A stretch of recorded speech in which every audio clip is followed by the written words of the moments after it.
Hi, I'm Michelle Chalfant, psychotherapist, holistic life coach, and human just like you, learning to navigate life's challenges. With over 25 years experience, I teach people how to get healthy using the adult chair model. The adult chair model is where simple psychology meets grounded spirituality, and it teaches us how to become healthy adults. From anxiety and depression to codependency and relationship issues, you can use the adult chair for just about anything. Each week, I share practical tips, tools, and advice from myself and a wide range of experts on how to get unstuck, how to live authentically, and how to truly love yourself, all while sitting in your adult chair. Welcome to the Adult Chair Podcast. Hello, everybody, and welcome to the Adult Chair Podcast. I am Michelle Chalfant, sitting in my adult chair on this lovely, lovely Christmas Eve. I hope everyone is having a lovely holiday this year. It's definitely different, not going to lie. COVID has really changed holidays for all of us. But you know what? It's temporary. I keep saying to myself, it's temporary, just this year. That's it. Next year, we'll hopefully be very much back to normal.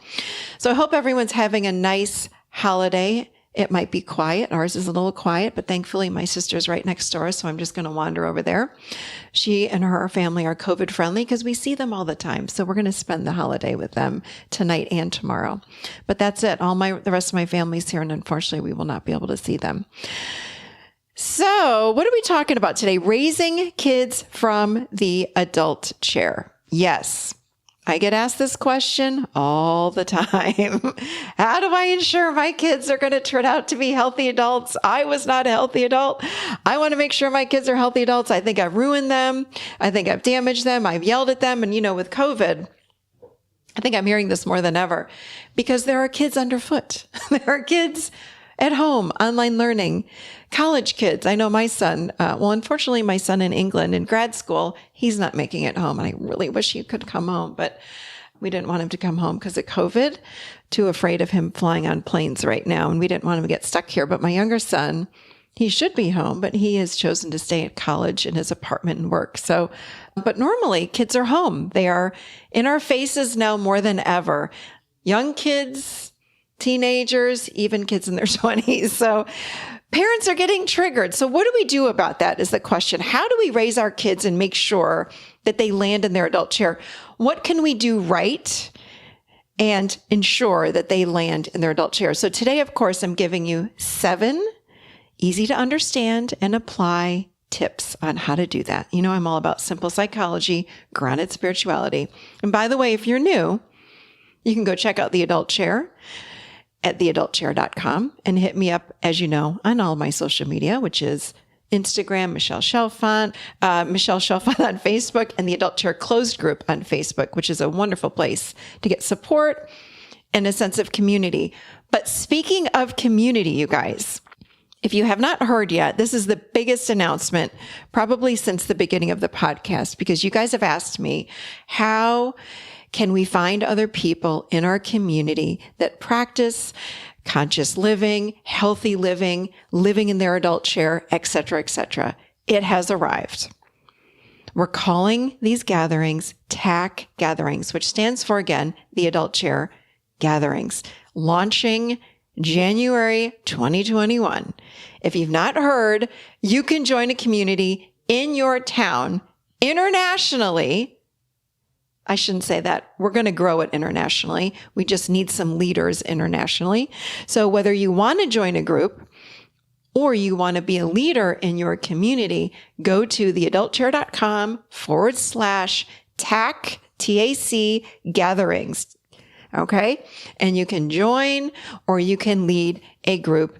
This is like, think about an adult chair meetup group. That's what this is all about. Okay. It's a place to join a community of people that are really working on themselves, that are healthier, that are conscious, and that love the adult chair. So it's awesome. Now, because of COVID, we're going to run these groups on Zoom until we're hoping we'll be able to meet in person by spring, but your guess is as good as mine. But for now, we're launching this thing January 2021 on Zoom. And people are thrilled. People all around the world have been hitting us up for this. So we're thrilled about this. This has been something so near and dear to my heart for so many years. I just love that there are people in the world that really want to build community around healthy living. That's what this is about. So check it out. We'd love to have you. You can put your name down if you want to be a leader, or you can join a group. Everything's online, so go check it out. Okay, let's get back to this question, raising kids from the adult chair. So I ran this podcast a while ago. I'm rerunning it because it was such a hit. So I hope you enjoy it.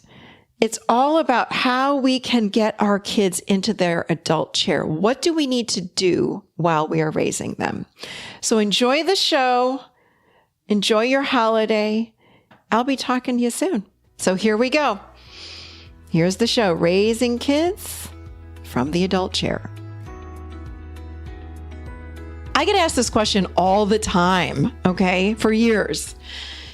And so if you're feeling this way, please know it's not uncommon to feel like you might have ruined your kids' lives or one of your kids' lives. And you wonder, like, how do I fix this? Like, is there a way to improve my relationship with my kid? Or, I've screwed them up. We take a lot of responsibility for how our kids turn out.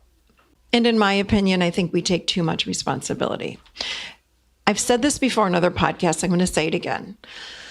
Our job as parents or caregivers of these beautiful little beings is to be guardrails for them. So when a baby is born, it's like they're on a one-lane expressway, and I am the guardrails on the one-lane expressway. But as they age and grow up, the expressway gets wider. My guardrails move out. So by the time they're 18, they're on like a 12-lane expressway going back and forth, and I've got to be way out on a 12-lane expressway, but still have these guardrails. The thing is, though, I find that people get really worried when their kids, quote unquote, screw up or quote unquote, make a mistake. That's what's supposed to happen.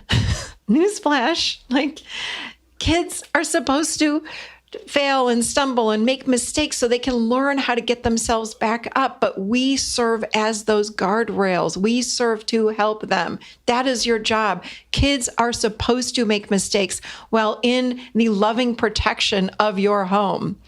So it's okay. It's okay. That's one thing I want to say. The other thing is, I've also worked with clients that they've had children and they might have spent many years with depression or anxiety, or maybe they had an affair. And these are also people that say, oh my gosh, or I was a rager and my husband was an alcoholic and we ruined our kids. I know that we ruined our kids. And I've had many people cry in my office over the years, and I'm doomed. What am I supposed to do about it? My kids will never love me and they're going to blame me forever, and et cetera, et cetera. Now my son has anxiety. What am I supposed to do about that? How can I help them? So I really want to shed light on this from the lens of the adult chair model. When people ask me also, how can I teach my kid how to live in their adult chair? I have people with like 5-year-olds saying, I want to make sure my daughter or my son grows up to live in their adult chair. The same answer applies. Whether you feel like you've screwed up your kid or whether you feel like you have a child and you're trying to get everything right and perfect, what do? You, my darling people, live in your adult chair, because kids and humans, not just kids, but learn from experience far more than they learn from words. Give them the experience of living from a healthy place, which is your adult. So teach them nothing about this, honestly. Model for them, though. You become healthy, then they become healthy. Kids absorb what's going on in the house. Kids just absorb it. Think about this. Kids don't learn how to numb out their emotions because you sit down and say, this is how we numb our emotions. You have a glass of wine every day at 4:00. Or this is how you numb your emotions. Let's have ice cream. They're watching. They're tuning into the energy of the household, and then they're sucking it in unconsciously. So the way that you can correct anything that's happened in the past that you feel like you've gotten quote unquote wrong, or the way that you plant positive seeds, healthy seeds, is you live in your adult chair as much as you possibly can. And today I'm going to share with you exactly how you do that with parenting, okay? And I want to say this. If you are a parent, I want you to drop this belief right now. I'm inviting you to do that. If I could command you, I would. And I say that with such love, only because it would be so much easier on you. Do not feel, I'm inviting you to take this on. Do not attempt to get raising children perfectly. Do not. Because you know what, my friends, there is no perfect. Instead, replace perfection with healthy. Become a healthy, emotionally speaking, actually, it'd be really good to become a physically healthy parent as well and eat healthy foods. But we're talking all about emotion here. I'm going to stick there. Stick to this point. There's no such thing as perfect. What is perfect? I want you to think about that just for a moment. Like, what is perfect? What's being a perfect mom or dad? Because I don't think it exists. Think about it. How do you know that you're getting it right with your kids? Are you getting it right if they get straight A's? Are you getting it right if they become like a star athlete? If they go to a really good college, does that mean that you did a good job? Think about it. Like, what is your response to that? Because I think that's BS. And I love you when I say that. You know I do. I would encourage you instead to be healthy with your kids. Be healthy. Those are the 7 steps I'm going to give you. How do you become a healthy parent with your kids, especially when you feel like you've screwed things up? I'm going to teach you how to correct that. Okay? Think about when you say perfect, like, well, my kids have to be perfect. I talk to so many parents, they put so much pressure, not only on themselves, but on their kids, on both. They are control freaks. And I say that from experience. Me too. Been there, done that. And you know what? It's not healthy for me or my kids. So we got to let that go. I encourage you to listen to Dr. Shefali. Oh my gosh. If there is anyone on the planet that parents and that lectures on being a parent from the adult chair model, it is Dr. Shefali. I'll put her information in the show notes. She's phenomenal. She's all about conscious parenting. And she's all about letting go of your expectations. It is so adult chair. You guys, I love her. So it's not about being perfect parents. It's about being healthy parents. We have a lot of expectations. We project our stuff, our wounding and our expectations on our kids. We need to stop that. You got to become aware of what you're doing. If you have a little boy and your husband's like this really big guy, or your husband played soccer, let's say, or hockey or football or whatever, and you have a little boy and you have this expectation that your little boy is going to play ice hockey because his dad did, and that's what he's supposed to do because he looks like his dad and he's going to be big like his dad, let it go. I'm not saying not to expose them to ice hockey. But if that little kid does not want to play ice hockey, you do not force that kid to play ice hockey. Instead, get curious about what your own little kid wants to do. You got to tune into your kids and get to know your kids. Each of us has a very unique and precious soul that has come in for all kinds of different experiences. So we want to guide our children. Remember the guardrails. But by the time they're 5, 6, 7, they're on a 3-lane expressway. Don't keep your kid on a 1-lane expressway. Like, let them be who they came in here to become, not who you think they should become, because they will be more successful in life if they become who you think that they should become. No way. Stop it. That is going to create more anxiety and depression from these kids. So let your kid be who they are meant to be and love them up. Okay. So people I know, I have had people come into my office over the years and sit and cry as they are comparing themselves, their family, to other families that, by the way, they see on Facebook or Instagram or some social media. Stop it. Facebook is a mirage. It's like Fantasy Island. All these families, I've done this, by the way. I'm not throwing shade. I'm not throwing shame, none of it. But the khaki shorts with the cute white tops on the beach, okay, come on. And then it's like, I've literally had people come in my office crying, saying, look how perfect that family is. And I'll say, how do you know they're so perfect? They'll say, well, look, and they pull up their Facebook picture of the khaki pants and white shirts. I'm like, it's a Facebook picture. Are you kidding me? Well, they are. Look how perfect. And their daughter is going to this college and my kid's going to community college and they're da, da, da, da, da. And then guess what? Guess what? How many times have you guys heard this? Guess what? Secretly, the wife is an alcoholic or they got a divorce 3 months later and who knew that was coming and et cetera, et cetera, et cetera. Let it go. Comparing yourself to anyone outside of you is going to create suffering. Please stop. Please stop. Okay, so no matter what you've done in the past, I don't care what kind of parent you are, let's start together today to start climbing in our adult and becoming really healthy parents. So let me go over these 7 stellar steps from the adult chair. Here we go. Hang on. So what does it mean to model for your kids to live in the adult chair? Here we go. Number 1, when we are healthy adults, we live in the moment. We live with presence. We be the best that we can be in the moment. What that means is we don't live in the past and the future. We live by what feels right for today. Remember the example I just used about, well, my husband loves ice hockey and I have this son and he's really big like his dad, so he needs to be playing ice hockey. And the son is upset, does not want to go to to ice hockey. And he's upset, he's crying, he's saying how much he hates it, doesn't want to go, it's too cold, et cetera, et cetera. Instead of getting mad at him and saying, you need to go and this is what you should do, you live in the moment. You go, wow, I'm noticing my son really does not like ice hockey. And when I suggest that he doesn't go, then you know what? He really gets happy. Now, it's not to say, I want you to hear me.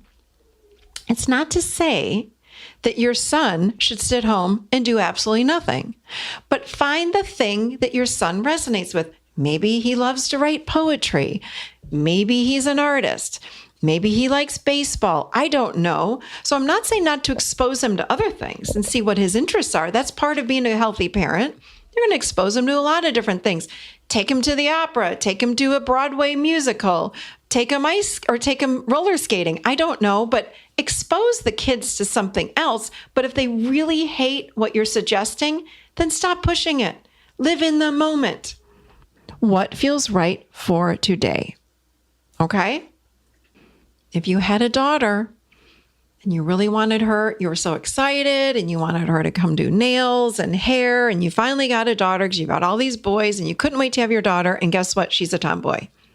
She doesn't want to do nails. She doesn't care about hair. And she dresses like a boy. Who cares? And I say that from the adult chair. You got to start saying to yourself, who cares? And we can say, who cares, remember, from the adolescent chair. And there's a slam there and there's shame there. Who cares is a very light statement that sets you free. Like, who cares? This is what's true for me now in this moment. I wonder who my daughter is going to become. Who cares if she's a tomboy? Let it go. Okay? All right, number 2, live with fact and truth and stay out of story and assumption. You know my statement, become a story buster. Okay? I did not do this well. Here's my example. When we moved to Tennessee 13 years ago, I was not happy here. I think if you've ever listened to any of my shows, you know that. And my son was this amazing soccer player and very gifted when it came to soccer. And he used to say, I really want to play in college. This is when he was 8. I just want to say. So, of course, Mommy dearest, me, mother dearest, bought into all that. And it was so fun, of course, watching your kid play. And he's this awesome soccer player. And so, but I'm miserable here. I'm literally crying when we leave my family, we all moved to Charlotte, North Carolina, like 20 years ago. So I leave all my family and drive back here and I'd be crying going, I don't like it here. I'm not making connections here. I don't think this is my place. But my assumption was, but he's on a really awesome soccer team. I can't leave because the soccer team that he's on, they were doing like the Olympic development, and they came and approached him, and all these top teams, the travel teams were approaching him. And remember, he's like 8, 9, 10, going as he's aging. I can't leave. Hello. We lived in Charlotte, North Carolina. Like, there are some fantastic soccer organizations there, but in my very limited thinking and my assumption and my adolescent chair, I was like, nope. We have to stay here because he's going to play in college, and this is the only place he can play because ODP is already with him here and all this, the Olympic team. Anyway, I'm like, okay, no. He's just got to stay here. So limited, you guys. Oh my gosh, I suffered for so many years. And guess what? I think you guys know my story. He did not ever play in college, even though colleges wanted him. He could have gone anywhere in the United States, had to let that go too. It was like so hard. But when you live in the moment, and I sat with my son, which, by the way, let's go back to number 1. And I said, hey, your coaches said you could play anywhere. They will get you in on any team. Do you want to play in college? And he said, I don't want to play soccer full-time in college. I really want to have a life. It hurt me. I had a good cry about it because for me, I wanted that for him. I know there are parents out there listening going, oh God, this is me. Because I hear from you. Let it go. Let it go. I had to let it go. I had to grieve. My son didn't even have to grieve. He was like, I'm over it. But then I was like, oh my God, I lived here for 13 years. I could have moved years ago. He didn't even play in high school, in college. So this is what I mean. Like if I was in my adult all those years ago, we could have moved back to Charlotte like within a year or so. And I stayed 13 years. Hello, adolescent chair. Okay. So, all right, moving on. Number 3 is to have compassion for yourself and others and to be easy on yourself and others. That includes your kids. Be easy, please. We're very quick to judge when we have ideas of how we think people should be and how we think we should be as parents. High expectations. That's not living with what's showing up in the moment. That's, again, high expectations and ideas that might not even be real. Let it go, people, and have compassion for yourself. Being a parent, literally, and I think a lot of you will agree, is the hardest job on the planet. Let me tell you why it's hard, and I think you guys will agree. I look forward to your comments on social media about this one, by the way. Being a parent is so hard because, let me tell you, it's not just the coordinating of, carpool and making sure everyone's fed and all that business. It's emotionally taxing when these kids push back on us, when they don't do what we want them to do, when they have temper tantrums, when they are teenagers and they're lipping off and they're getting themselves in trouble. It's so emotionally taxing for us as parents. It's a hard, hard job, one of the hardest, and we don't get paid for it. So there you go. We have to sit and endure this pain from these kids sometimes, and it's a lot of work, but it's extremely rewarding as well. This is why we need to have compassion for ourselves. Give yourself grace. Really, you guys, let it go. We are going to make mistakes. We're not going to get it right all the time or perfect. Remember where we started. There's perfect and there's healthy. Let me give you an example. Of where I screwed up again. I love to throw myself and my husband under the bus. Here's one for me. So I think I might have shared this before. It's a good one. We were moving out of our last house from 2 years ago. We were selling that home, and I was having an open house the next day, and I had all the carpets cleaned, and I paid double or triple the money because this guy promised me that he could have the carpets looking brand new. And these carpets were probably 15 years old in the upstairs area, and they were the creamy white color.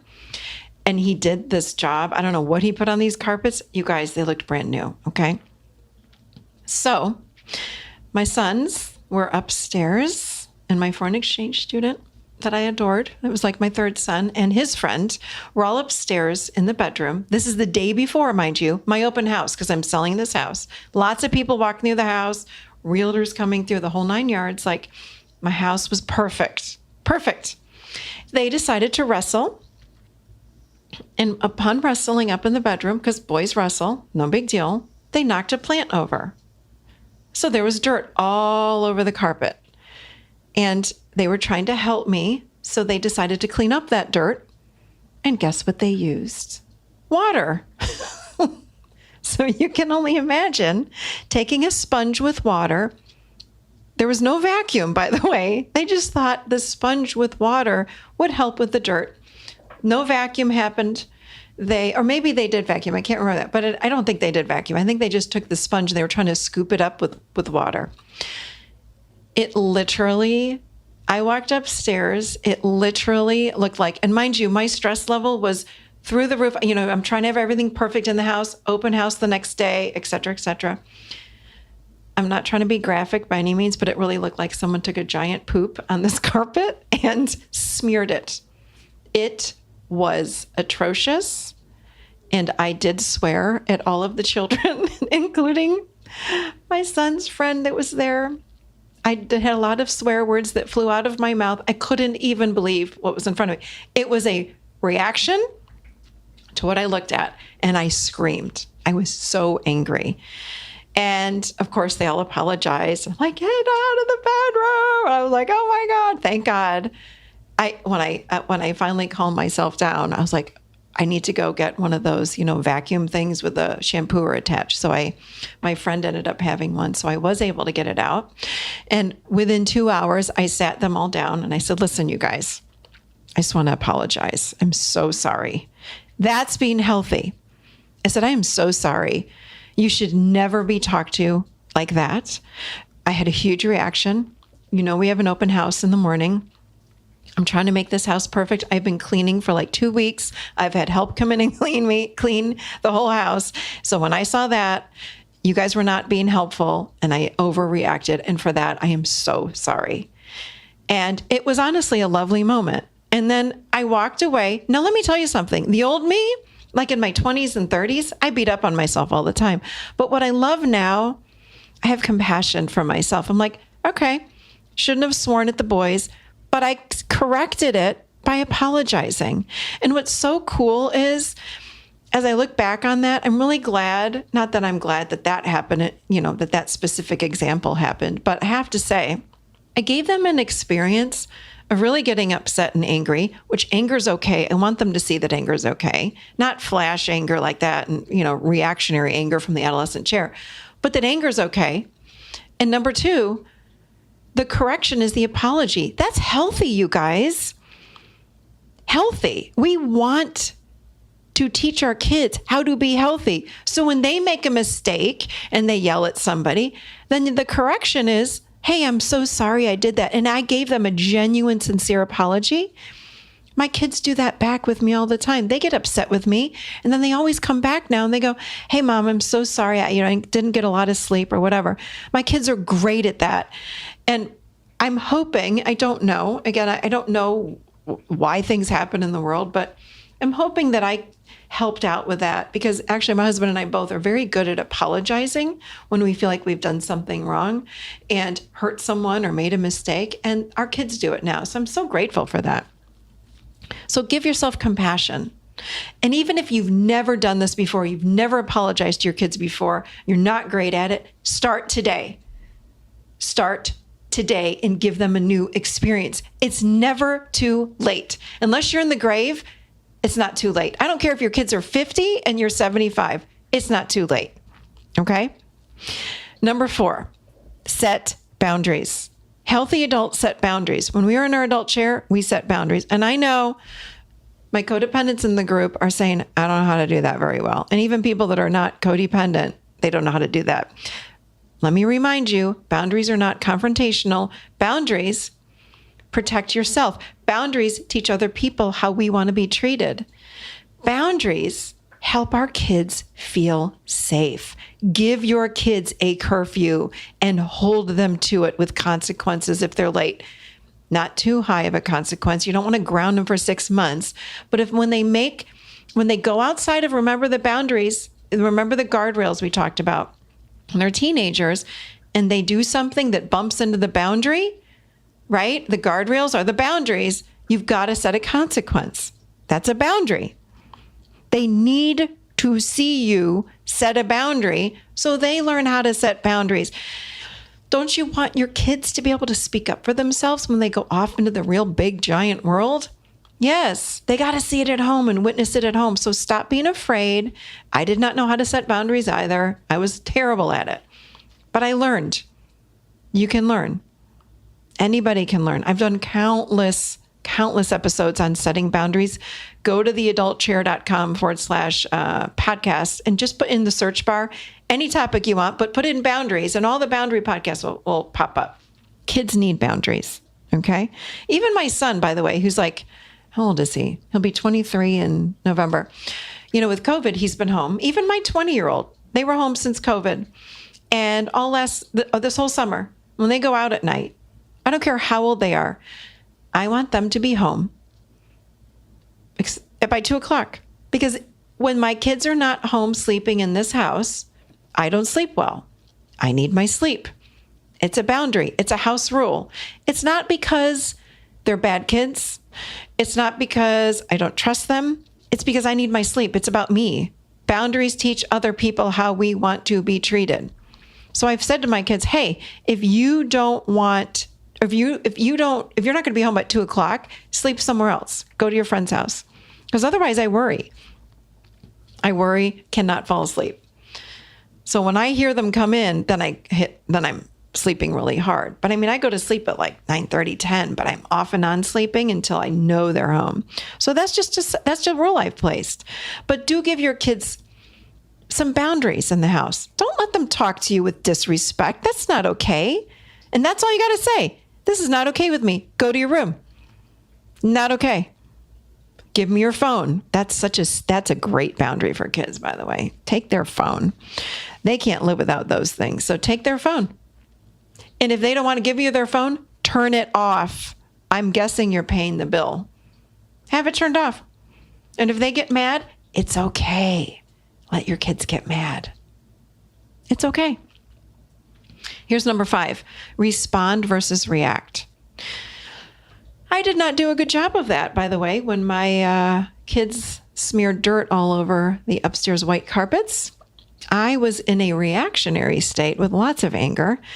But what we want to do as much of the time as possible is to respond versus react. A reaction is quick. A reaction is something that is unconscious. It just happens. It's a trigger. We get triggered and we react right away. So don't explode. Walk away, get centered, and then speak up. What we want, someone just reached out to me the other day about this. She said, I'm triggered all the time by my kids. I don't know what to do. I am constantly yelling at them. I'm angry all the time. How do I make it stop? Well, here's the thing. You're not going to make it stop when you're in the middle of a trigger. You can't stop it in the middle of a trigger because that part of the brain, that prefrontal cortex is shut off. So what you need to do is come up with a plan when you're not triggered. So you come up with a plan and you go, okay, so the next time I get really angry and I get triggered, I'm going to walk away. When I feel the energy building inside and my kids are ticking me off, I'm going to walk away and go in the bedroom. So you come up with a plan when you're not triggered. And then you step into that plan when you start feeling triggered, when you start feeling the anger rise up. But the plan has to happen. The pause has to be set in place when you're not triggered. And by the way, even when you come up with a plan, if you make a mistake and you still explode on your kids, even though you had the plan, try again. You're human. It's going to take a little getting used to. Even if you just walk away, turn your back on them, whatever it is. And here's the thing. Go back and apologize. Even if you have that explosion, do what I did and go, you know what? I'm so sorry. I'm working on this, you guys. I'm so sorry. I don't want to do this anymore. I'm really sorry. Maybe you ask them to walk away. If you're getting mad, tell them to walk away. Whatever you need, you figure it out for yourself. We're all different humans. You got to figure out what works for you. Number 6, learn to feel your emotions. Really learn to feel your emotions. We're not great at this as humans. I'm not going to lie. I did many podcasts on feeling your emotions. Many, many, many. Again, put it in the search bar on the podcast page on the website. You'll find all the podcasts on how to feel your emotions. The reason we want to feel our emotions, we want to get used to doing this. Number 1, for triggers. You got to feel your emotions when you're triggered. Like, this is how you start unraveling and healing triggers. And yes, I've done tons of podcasts on triggers too. So do that so you're less triggered. When you know what's going on underneath the trigger, then you are less apt to be triggered. Because underneath the trigger, within the trigger, is an unconscious belief or wound that is really yucky about you. So it's like, I'm unlovable, I don't matter, I hate myself. The trigger is the reaction, but what's happening is someone is pushing that button within you that says, I hate myself, I'm not lovable. So when you get inside and you start learning how to feel what's going on inside of you, guess what? You trigger less. Okay? How wonderful would it be for you to teach your kids how to work with triggers? Do not teach your children, and I've witnessed this. I've witnessed this far too much, I think. Do not teach your children to eat when they're emotional. Like, do not say, oh, here's a piece of pie, or here's the cookies. I know you're upset about that breakup with your boyfriend. Let's go out to eat. Let's have some cake. Let's have some chocolate. Let's have some candy. Let's go shopping. Let's go buy clothes. No. I'm not saying you can't do that as the secondary part of helping them through it. The first part, though, is to sit down with your kid and you say, what's going on? Well, I'm really upset because my boyfriend broke up with me, or my girlfriend broke up with me. All right, well, let me be with you in that. Like, how does that feel? It feels terrible. Great. Okay. I know what that feels like. I'm so sorry. You know what? The best thing you can do, honey, is just to sit and feel those emotions, because the more you feel emotions, the faster they go through you. Because you can't fix emotions, you just feel them. Give your child some truths like that. Even if they're little kids and they don't know what they're feeling, you can say, where do you feel that in your body? What's that feel like? I'm so mad. Where do you feel mad? What's that feel like? My chest hurts. Great. I feel that too. Let's stomp around. Teach your kids when they're little, stomping, jumping. Let's go outside and run. Let's do all of that. I remember working, one of my first jobs in my early 20s, I worked at a home for emotionally disturbed children. And instead of sitting with them in an office, one-on-one, I was like, oh my God, we got to get out of this office. I took my kids outside all the time that I was working with. I'd have them run stairs. We were out in nature doing counseling, and they loved it. They opened right up. We'd go for walks, we'd go for hikes, and they'd open right up and talk to me forever about what was going on in their family life and what was going on inside of them. But I also said, are you really mad? Yeah, let's run. And we'd run together. I remember this one kid, he was so angry. And I said, go pound those stairs. Let's go run up and down those stairs. It was beautiful outdoor stone stairs. And we ran up and down stairs for like 15 minutes.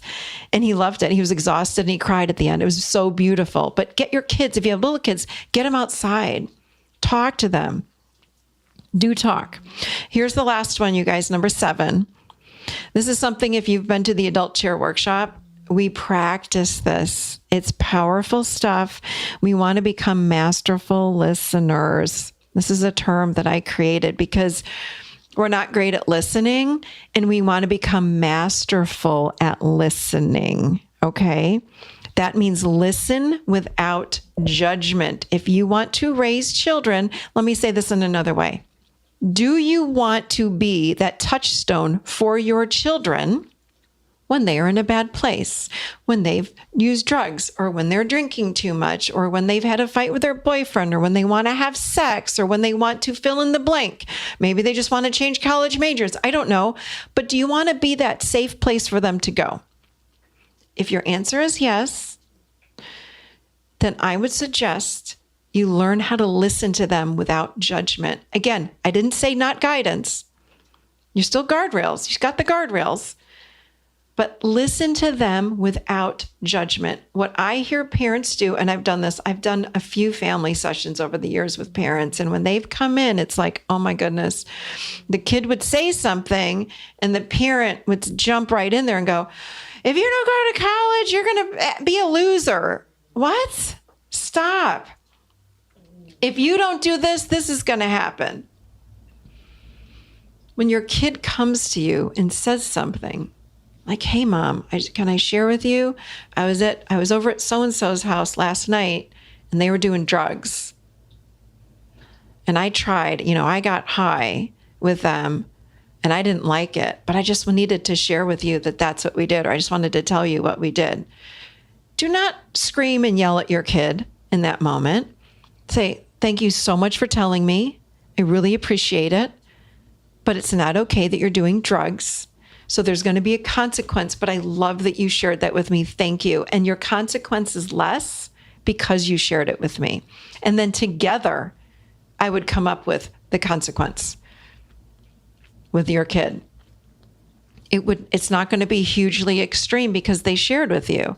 Like, I really appreciate that you shared with me. And some parents might say, this is the first. Again, this is personal preference. It depends on your kid. Each kid is unique and different. I did not discipline my kids in the same way. They're two very different kids.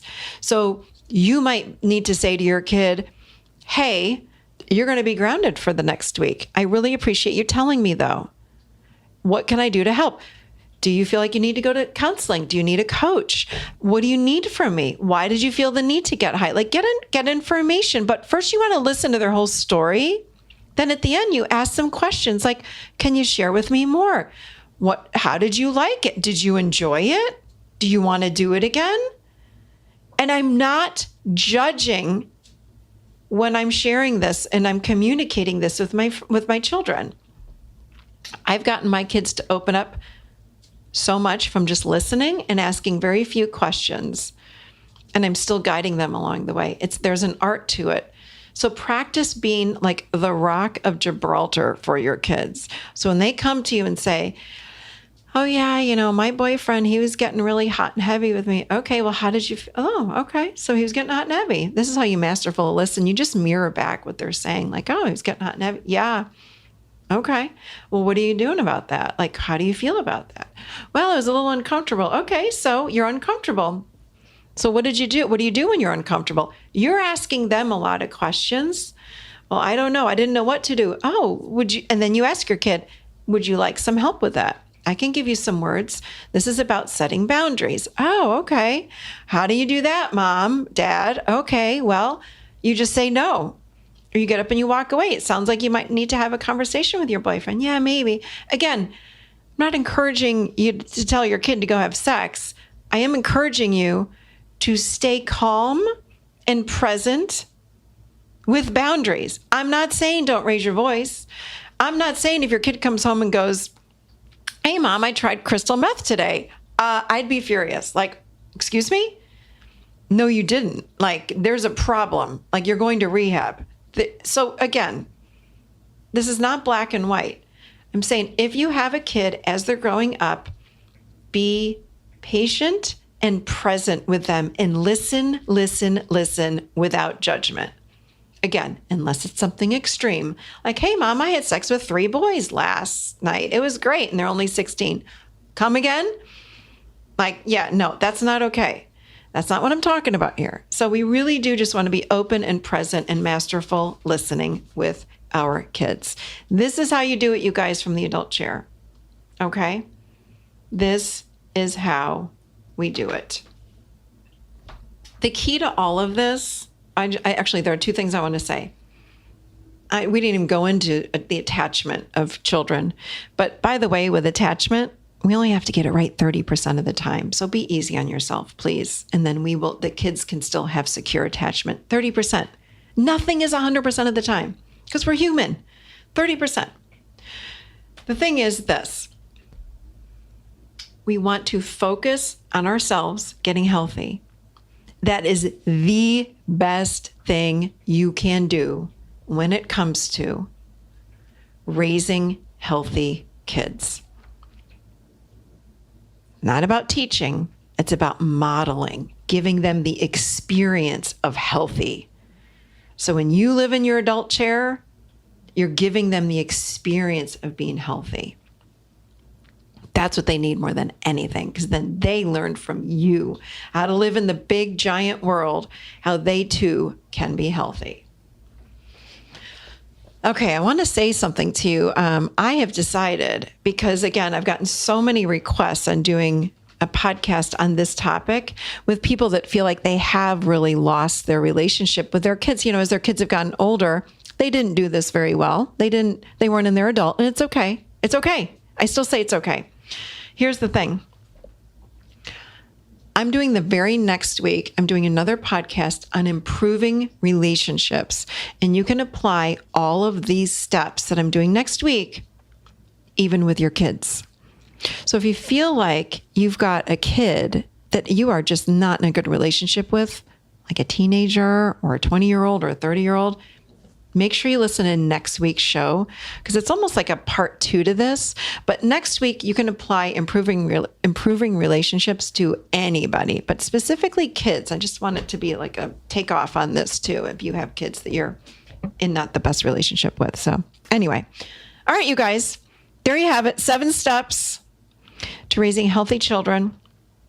And in their adult chairs, they will quite naturally move into their adult chair between the age of 25 and 30 when they are raised with parents that are in their adults, or at least one parent. Just give them the health. If you have a co-parent or an unhealthy, one of the parents is unhealthy, it's okay. You be the healthy one. You be healthy. I look forward to hearing from you guys on social about this podcast. This was a really big topic, because I've heard from so many of you.